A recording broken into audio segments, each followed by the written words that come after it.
Hi friends, ఈ వీడియోలో డిఎస్సికి సన్నద్ధులవుతున్న వారికి ఎస్జిటి ఎస్ఏ వాళ్ళకి తెలుగు మెథడాలజీకి సంబంధించి ఇంపార్టెంట్ బిట్స్ చెప్తున్నాను ఫ్రెండ్స్. ఇప్పటి వరకు మీరు నా ఛానల్ని సబ్స్క్రైబ్ చేసుకున్నట్లయితే లైక్ చేసి షేర్ చేసి సబ్స్క్రైబ్ చేసుకోండి ఫ్రెండ్స్. మీకు నా వీడియోస్ నచ్చినట్లయితేనే సబ్స్క్రైబ్ చేసుకోండి ఫ్రెండ్స్. ఇంపార్టెంట్ బిట్స్ చెప్తున్నాను. ప్రతి బిట్టు మీకు పక్కన కూడా ఉంటుంది, ఎప్పుడెప్పుడు ఇచ్చింది ఈ బిట్టు, కాబట్టి చాలా ఇంపార్టెంట్ ఫ్రెండ్స్. ఈ బిట్స్ తప్పనిసరిగా నేర్చుకోండి. ఈ డిఎస్సిలో మీకు తప్పనిసరిగా జాబ్ రావాలని మనస్ఫూర్తిగా కోరుకుంటూ, మొదటి బిట్, భావగ్రహణ భావ వ్యక్తీకరణకు తోడ్పడేవి భాషా నైపుణ్యాలు.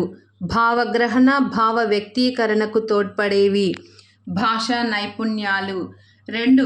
భాషా నైపుణ్య సాధనలో సరైన వరుస క్రమం: శ్రవణం, భాషణం, పఠనం, లేఖనం. భాషా నైపుణ్య సాధనలో సరైన వరుస క్రమం శ్రవణం, భాషణం, పఠనం, లేఖనం. 3. భాష ఆలోచనలకు ఆకృతి: language is the dress of thought. Language is the dress of thought అన్న పండితుడు జాన్సన్. భాష ఆలోచనలకు ఆకృతి అన్న పండితుడు జాన్సన్. 4. భాషా నైపుణ్యాలు పరస్పరాశ్రితాలు. భాషా నైపుణ్యాలు పరస్పరాశ్రితాలు. 5. భాషా కౌశలాల్లో గ్రహణశీలాలు: శ్రవణం, పఠనం. భాషా కౌశలాల్లో గ్రహణశీలాలు: శ్రవణం, పఠనం. 6. భావగ్రహణకు తోడ్పడే భాషా నైపుణ్యాలు: శ్రవణం, పఠనం. భావగ్రహణకు తోడ్పడే భాషా నైపుణ్యాలు: శ్రవణం, పఠనం. 7. క్రింది భాషా నైపుణ్యాలలో ఉత్పాదకశీలాలు: భాషణం, లేఖనం. క్రింది భాషా నైపుణ్యాలలో ఉత్పాదకశీలాలు: భాషణం, లేఖనం. 8. మౌఖిక ఉద్యమానికి చెందిన భాషా కౌశలాలు. మౌఖిక ఉద్యమానికి చెందిన భాషా కౌశలాలు: శ్రవణం, భాషణం. శ్రవణం, భాషణం. 9. లిఖిత మాధ్యమానికి చెందిన భాషా కౌశలాలు. లిఖిత మాధ్యమానికి చెందిన భాషా కౌశలాలు: పఠనం, లేఖనం. పఠనం, లేఖనం. 10. భాషా నైపుణ్యాలలో క్రియాశీలాలని ఇలా కూడా అంటారు: ఉత్పాదకశీలాలు. భాషా నైపుణ్యాలలో క్రియాశీలాలని ఇలా కూడా అంటారు: ఉత్పాదకశీలాలు. 11. స్పష్టత, నిర్దుష్టత, నిర్దిష్టత, ధారాళత అను లక్షణాలుండాల్సిన అంశం భాషణం.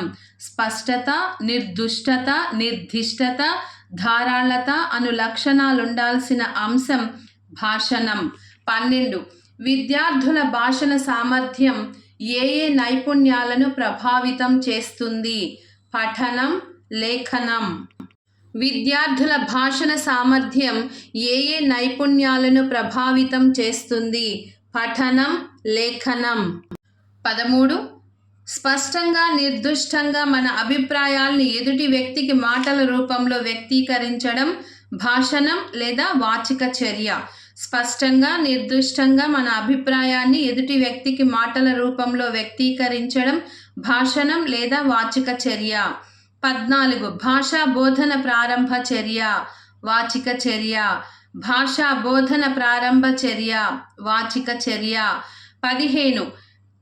పి. గర్రీ అను విద్యావేత్తను అనుసరించి ధ్వనుల వినియోగం అందించదలచిన సమాచార వినిమయానికి ఉపయోగించే భాషా రూపం, వక్తల వ్యక్తిత్వాలు అనునవి దీనికి తోడ్పడుతాయి.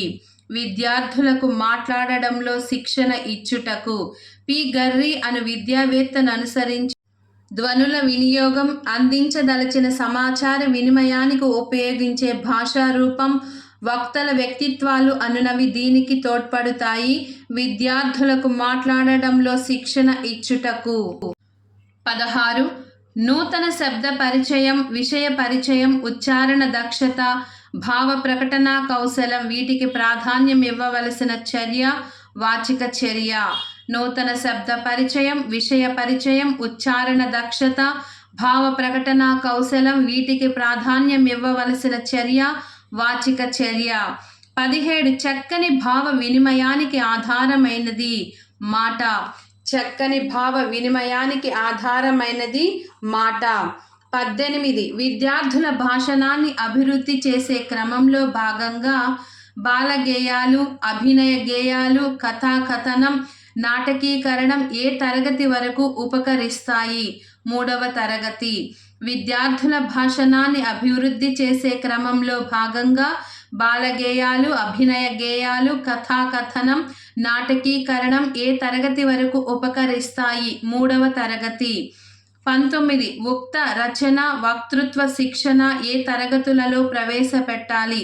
4, 5 తరగతులు. ఉక్త రచన, వక్తృత్వ శిక్షణ ఏ తరగతులలో ప్రవేశపెట్టాలి? 4, 5 తరగతులు. 20 స్పష్టంగా మాట్లాడడం, ఉచ్చారణ దోషాలు లేకుండా మాట్లాడడం, ధైర్యంగా మాట్లాడడం వంటి వాటికి ఏ దశలో శిక్షణ ఇవ్వాలి? ప్రాథమిక స్థాయి. స్పష్టంగా మాట్లాడడం, ఉచ్చారణ దోషాలు లేకుండా మాట్లాడడం, ధైర్యంగా మాట్లాడడం వంటి వాటికి ఏ దశలో శిక్షణ ఇవ్వాలి? ప్రాథమిక స్థాయి. 21 సంకేత రూపంలో ఉన్న లిపిని అవగాహనతో శబ్ద రూపంలోకి మార్చడమే చదవడం. సంకేత రూపంలో ఉన్న లిపిని అవగాహనతో శబ్ద రూపంలోకి మార్చడమే చదవడం. 22 ఒక రచయిత చెప్పింది తెలుసుకోవడం, అర్థాన్ని, భావాన్ని గురించి ఆలోచించడం, అవి తమకు ఎంతవరకు అవసరమో నిర్ణయించుకోవడమే పఠనం అన్న అభిప్రాయం వెలిబుచ్చినది ఎన్సిఈఆర్టీ. ఒక రచయిత చెప్పింది తెలుసుకోవడం, అర్థాన్ని, భావాన్ని గురించి ఆలోచించడం, అవి తమకు ఎంతవరకు అవసరమో నిర్ణయించుకోవడమే పఠనం అన్న అభిప్రాయాన్ని వెలిబుచ్చినది ఎన్సిఈఆర్టీ. 23 లిఖిత రూప పదాలను చూసి వాగింద్రియాల సహాయంతో ఉచ్చరించి అందలి భావాన్ని గ్రహించడం పఠనం. లిఖిత రూప పదాలను చూసి వాగింద్రియాల సహాయంతో ఉచ్చరించి అందలి భావాన్ని గ్రహించడం పఠనం. 24 అక్షరాభ్యాసం ఏ భాషా నైపుణ్యానికి నాంది? పఠనం. అక్షరాభ్యాసం ఏ భాషా నైపుణ్యానికి నాంది? పఠనం. 25 శ్రవణ, భాషణ, లేఖనాలను అభివృద్ధి పరచగల శక్తి కలది పఠనం.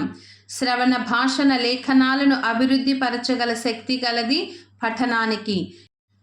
26 లేఖనం కంటే ముందు నేర్పేది పఠనం. లేఖనం కంటే ముందు నేర్పేది పఠనం. 27 ప్రాథమిక స్థాయిలోని విద్యార్థులలో సాధించదగిన పఠన లక్షణాలలో సరికానిది ఊనిక, స్వరభేదం పాటిస్తూ చదవగలగడం. ఊనిక, స్వరభేదం పాటిస్తూ చదవగలగడం. 28 ఉన్నత స్థాయిలోని విద్యార్థులలో సాధించదగిన పఠన లక్షణాలలో సరికాని ప్రవచనం, సమవేగంతో చదవగలగడం. ఉన్నత స్థాయిలోని విద్యార్థులలో సాధించగలిగిన పఠన లక్షణాలలో సరికాని ప్రవచనం, సమవేగంతో చదవగలగడం.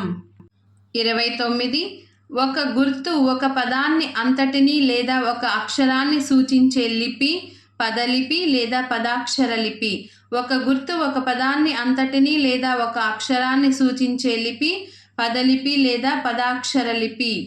30 ప్రాచీన ఈజిప్షియన్, చైనీస్ లిపులు వేటికి చెందినవి? పదలిపి. ప్రాచీన ఈజిప్షియన్, చైనీస్ లిపులు వేటికి చెందినవి? పదలిపి.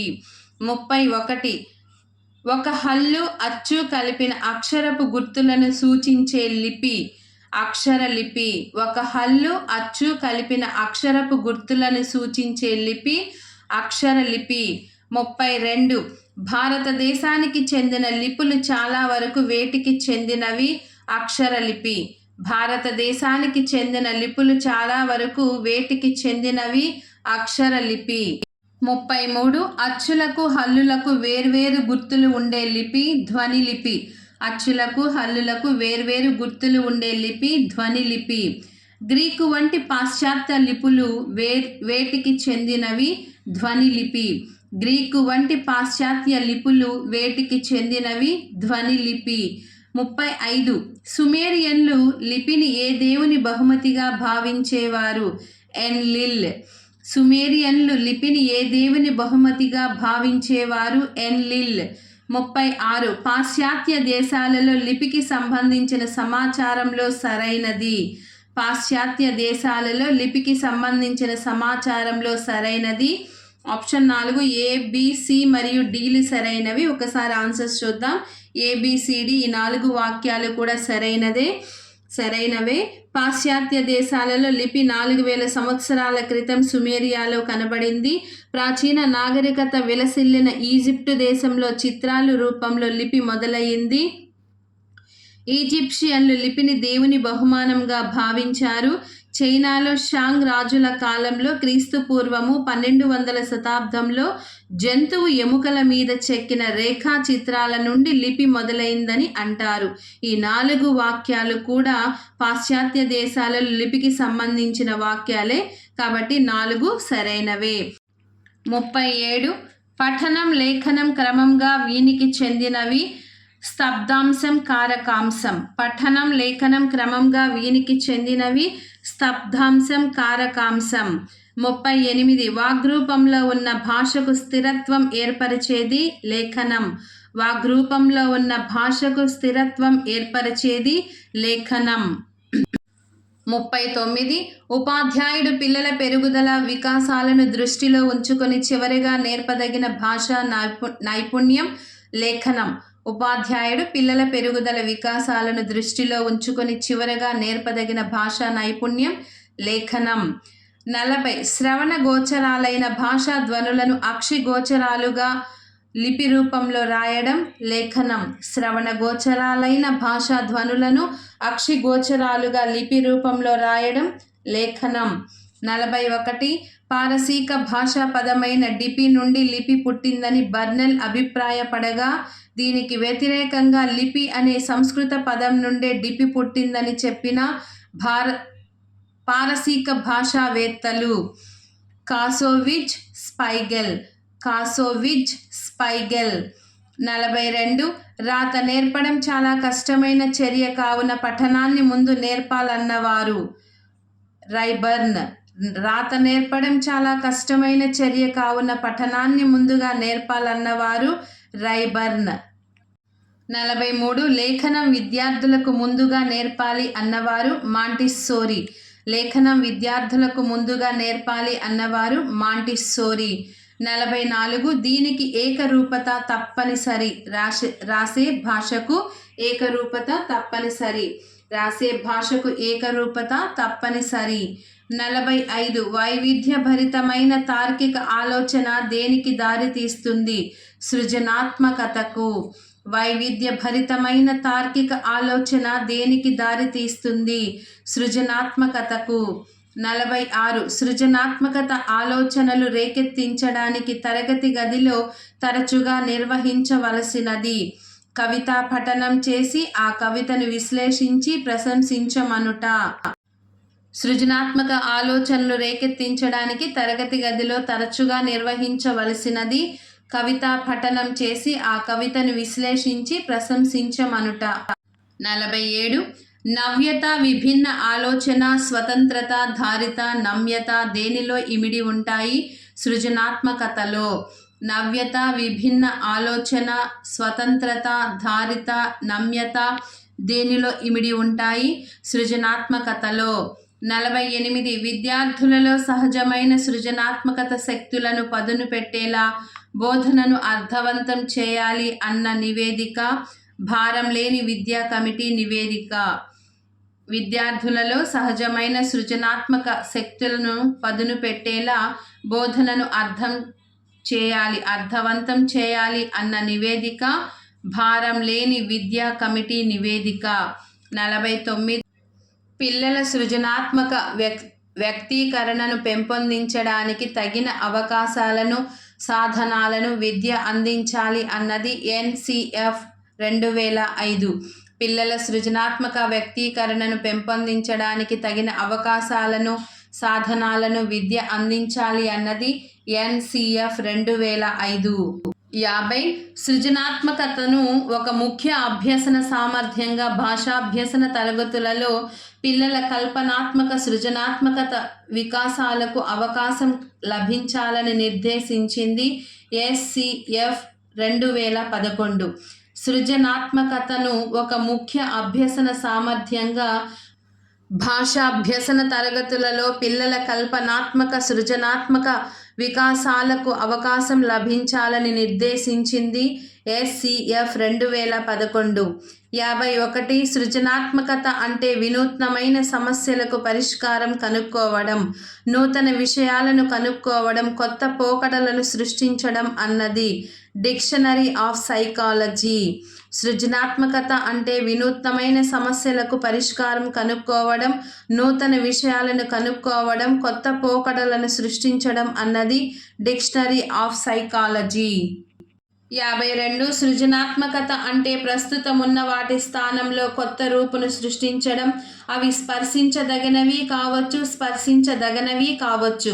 వాటిని సృష్టించే వ్యక్తి ఆశించిన రీతిలో విలువను, ప్రయోజనాన్ని కలిగి ఉండి అసదృశ్యమైనది ఉండాలి అని నిర్వచించిన వారు వెల్ష్.